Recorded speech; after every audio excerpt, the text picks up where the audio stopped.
نحمده ونصلي على رسوله الكريم فقد قال الله تعالى في القرآن المجيد والفرقان الحميد أعوذ بالله من الشيطان الرجيم بسم الله الرحمن الرحيم وما أرسلنا من رسول إلا بلسان قومه ليبين لهم وقال الله تعالى إنا أنزلناه قرآنا عربيا لعلكم تعقلون وقال الله تعالى وهذا لسان عربي مبين صدق اللہ مولانا العظیم۔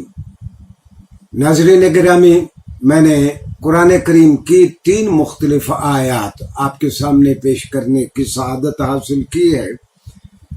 آج ہمارا موضوع ہے کہ اللہ تعالیٰ نے اپنے سرمدی اور عالمگیر اور آخری پیغام کے لیے عربی زبان ہی کا انتخاب کیوں کیا؟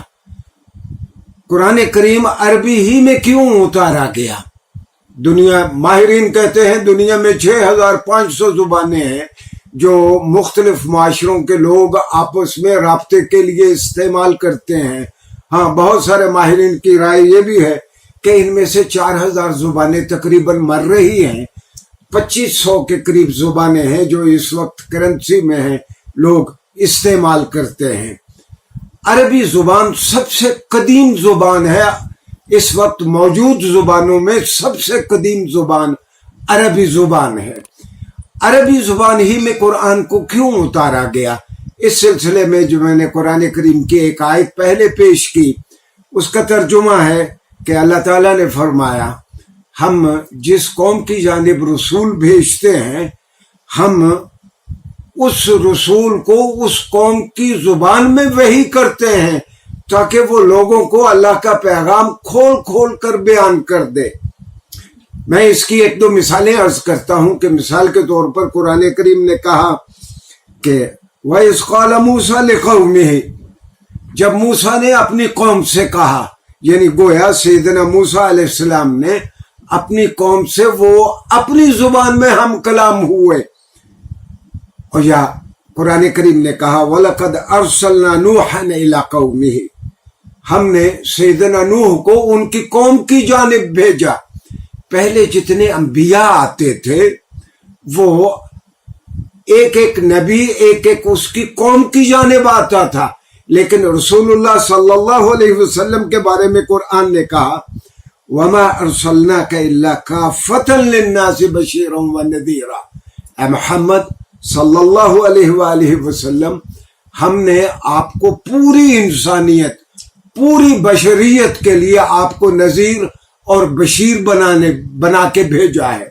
نذیر سے مراد یہ ہے کہ آپ لوگوں کو وارن کریں کہ اگر برے کام کرو گے تو انجام یہ ہوگا، اور بشیر کا معنی یہ ہے کہ آپ لوگوں کو خوشخبری دیں، اچھے کام کریں گے تو آپ کا انجام یہ ہوگا۔ تو رسول اللہ صلی اللہ علیہ وسلم پوری دنیا کے لیے نبی بنا کے بھیجے گئے۔ اس سے پہلے سارے انبیاء اپنی اپنی قوم کی جانب آتے تھے اور وہ اپنی زبان میں ان سے ہم کلام ہوتے تھے۔ جب اللہ تعالیٰ نے سرمدی اور آخری اور عالمگیر پیغام بھیجنا تھا، لامحالہ اس کے لیے کسی زبان کی ضرورت تھی۔ ہم آمدہ 1-2 لیکچر میں 3 لیکچرز میں ہم جائزہ لیں گے کہ آخر عربی کا انتخاب ہی کیوں کیا گیا۔ اس سلسلے میں یہ عرض کر دوں کہ اللہ کا ایک طریقہ رہا کہ نبی کو اس انداز میں وحی بھیجی جاتی کہ وہ لوگوں کے سامنے بیان کرے تو لوگوں میں ان کے ذہن میں کوئی ابہام نہ ہو، بہت واضح طور پر لوگوں کو اللہ کا پیغام سمجھ آ جائے۔ عربوں کا طریقہ یہ تھا، ہر قوم کے کچھ نہ کچھ ممیزات اور کچھ خوبیاں ہوتی ہیں۔ عرب اپنے آپ کو اہل زبان کہتے تھے، باقیوں کو عجمی یعنی گونگا کہتے تھے۔ عربوں کا دعویٰ تھا، اور یہ دعویٰ اپنی جگہ پہ تاریخ نے درست ثابت کیا کہ اس بہتر انداز میں عربی میں کمیونیکیشن ہوتی ہے، ایک پیغام دوسرے تک پہنچتا ہے کہ کوئی دوسری زبان اس وضاحت کی متحمل نہیں ہے۔ اللہ کا ایک طریقہ رہا کہ جس چیز کا چلن دنیا میں ہوتا ویسا ہی نبی کو معجزہ دیا جاتا۔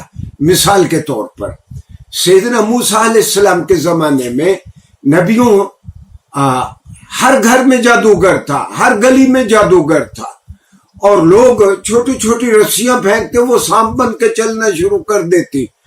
سیدنا عیسیٰ علیہ السلام کے زمانے میں تذکروں میں ہے کہ اتنے بڑے بڑے اطباء تھے کہ دور سے آتے ہوئے ایک شخص کو دیکھ کے کہہ دیتے کہ اس شخص کے اعضائے رئیسہ میں سے فلاں عضو میں خرابی ہے، اس کا دل ٹھیک نہیں ہے، اس کا جگر ٹھیک نہیں ہے، اس کا فلاں عضو ٹھیک کام نہیں کرتا۔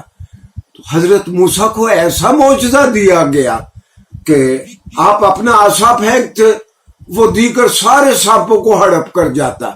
حضرت عیسیٰ علیہ السلام کو ایسا معجزہ دیا گیا کہ آپ ایک مر جانے والے کو کہتے کم باذن اللہ، اللہ کے حکم سے کھڑے ہو جاؤ، تو وہ مردہ زندہ ہو جاتا۔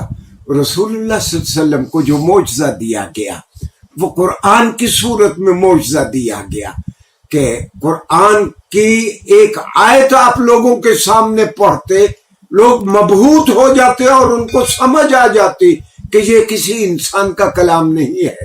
ہم اس موضوع کو آئندہ لیکچرز میں عرض کریں گے۔ اس صرف ایک مثال دے کے میں بات کو آج ختم کرتا ہوں کہ جب رسول اللہ صلی اللہ علیہ وسلم پہ سورہ کوثر نازل ہوئی، سورہ کوثر کا ناظرین آپ آہنگ اپنے ذہن میں سامنے رکھیں۔ اعوذ باللہ من الشیطان الرجیم، بسم اللہ الرحمن الرحیم، انا اعطیناک الکوثر فصل لربک وانحر ان شانئک هو الابتر۔ رسول اللہ صلی اللہ علیہ وسلم نے اس زمانے کے طریقے کے مطابق ایک صحابی سے کہا کہ اس کو کسی جلد پہ، سکن پہ، کپڑے پہ لکھ کے بیت اللہ کے ساتھ آویزہ کر دو۔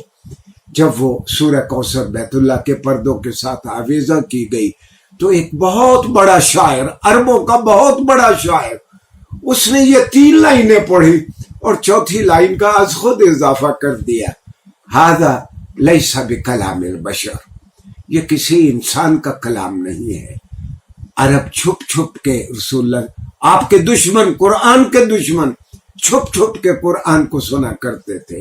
عتبہ ہو، ربیعہ ہو، ولید ہو، ابو لہب ہو، ابو جہل ہو، سارے قرآن کو چھپ چھپ کے سنا کرتے تھے، لوگوں کو روکا کرتے تھے کہ محمد صلی اللہ علیہ وسلم کی بات اور ان کا قرآن نہ سنیں، کہ جو بھی قرآن سنتا تھا وہ پھر قرآن کے شہر سے نکل نہیں سکتا تھا۔ آئندہ ہم جائزہ لیں گے کہ اس زبان کو آخری پیغام کے لیے کیوں چنا گیا۔ شکریہ۔